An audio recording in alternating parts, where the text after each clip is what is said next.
Seguimos en directo no Quen anda aí e vamos a Santiago, non? Sí, imos directiños ata ali para falar precisamente dese pesadelo que sofren os veciños do Ensanche en Compostela, e todo por mor dos narcopisos e do ocio nocturno. O certo é que levan xa tempo e tempo vivindo cunha sensación de inseguridade e exixen unha solución dunha vez por todas.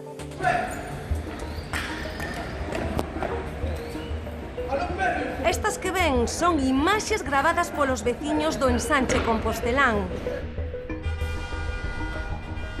Leas a plena luz do día.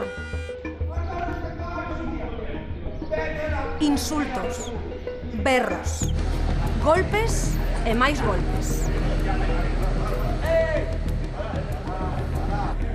É só un dos moitos exemplos. Levan tempo denunciando a inseguridade na zona e a existencia de narcopisos. O último dos incidentes, un incendio nun destes inmobles, co fume espallándose pola escaleira e que puido acabar en traxedia. Nin de día, nin de noite, din, non teñen descanso e así non se pode vivir.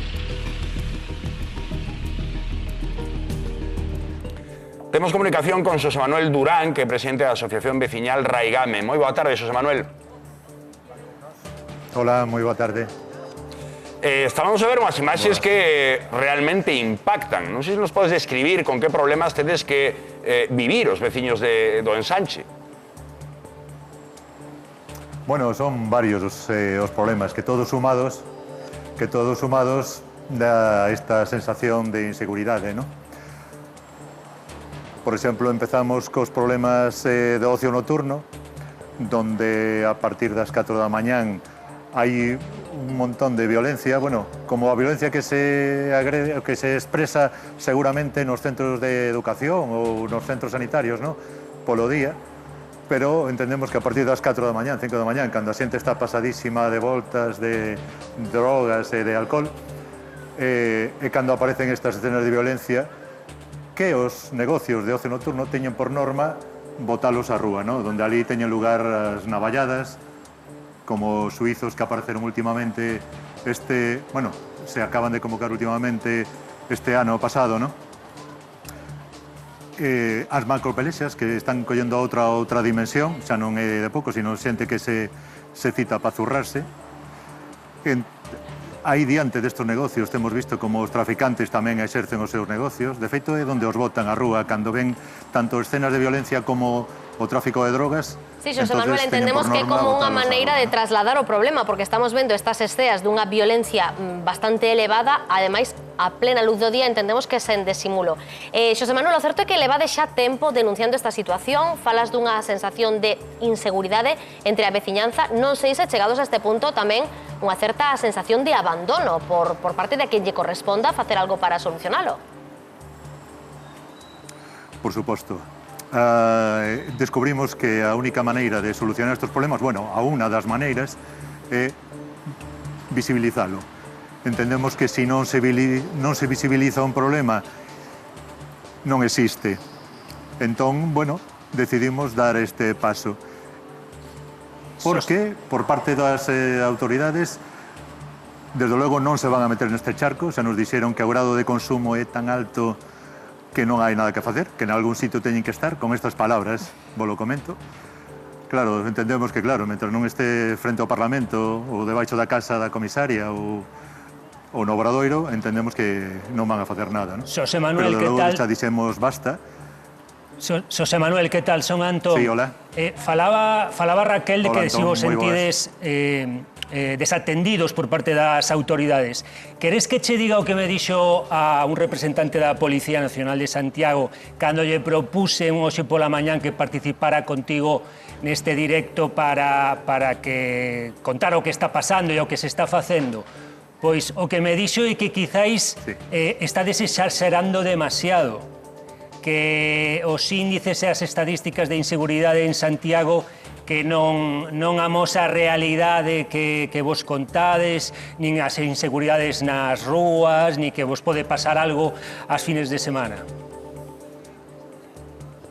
Mira, non me extraña que dixeran eso, porque me dá a impresión, bueno, temos casi a seguridade de que eles manexan esta situación como un incendio controlado. O que pasa é que se descontrola a veces, ¿no? Tratan de controlalo. E os datos que expresamos e que publicamos están sacados da prensa local, tanto da Voz de Galicia como do Correo, e do informe do trimestral que emite o Ministerio de Interior. Pero como vos sentides cando escoitas isto?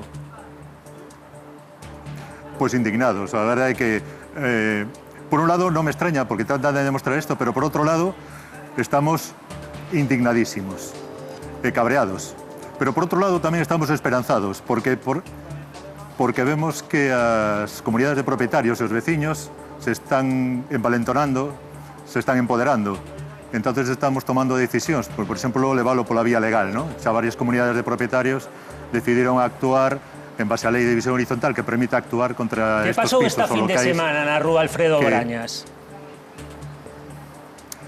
Pois mira, dende que empezamos a facer este tipo de presión, os traficantes do número 6 decidiron baixar, polo que nos comentan os veciños, baixar un pouco a venta, ¿no? Isto provocou que un drogodependente se enfadara de que non o despacharan, entón non tuvo mellor idea que prenderlle o lume ao felpudo, claro, ardeu a porta de entrada deste narcopiso. Pero fíxate que cando os veciños chamaron á Policía Nacional, curiosamente, lle contestan: de que me estás falando? Do número 2, do número 4 ou do número 6 de Alfredo Brañas? O sea, eles saben de sobra. Temos identificados 7 pisos. Coñeceros se os teñen localizados, pois, collemos un pouco para despedir esa mensaxe de esperanza pola movilización dos propios veciños e agardemos que estas imaxes e todo o que estades a vivir, Xosé Manuel, pois teña un punto de final. O haya sido así. Moitas grazas, Xosé Manuel.